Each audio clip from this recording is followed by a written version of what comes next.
In today's video, I'm going to teach you how to change Power BI Date Slicer look and feel.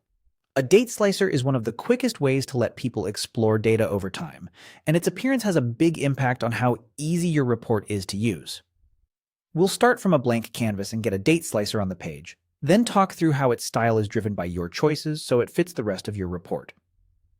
First, open Microsoft Power BI on your computer.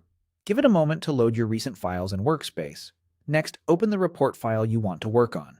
If you're experimenting, it's a good idea to save a copy so you can try different designs without worrying about losing your original. Also, make sure your data model includes a proper date column or a calendar table, since the quality of your slicer depends on that field.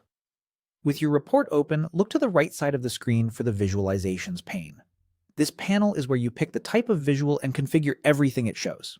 If you don't see it, click anywhere on the canvas or press the toggle to reveal the panes until Visualizations appears.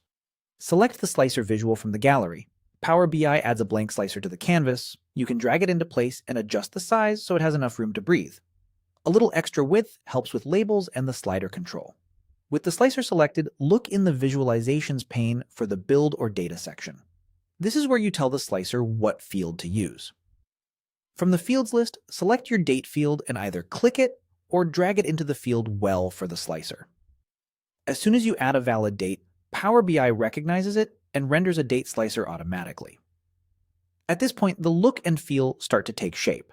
The slicer will default to a style that matches your report theme. Colors, fonts, and spacing come from that theme, so it blends in right away. You'll notice the on-visual controls let you switch the interaction style, such as a range slider for picking between two dates or other date filtering modes. Choose the one that best matches how your audience thinks about time in your report. A few finishing tips. Give the slicer enough vertical space so labels don't truncate, keep its position consistent across pages, and test it with real dates from your dataset to confirm the experience feels smooth. When you're happy, save your report so those visual refinements carry through everywhere you use it.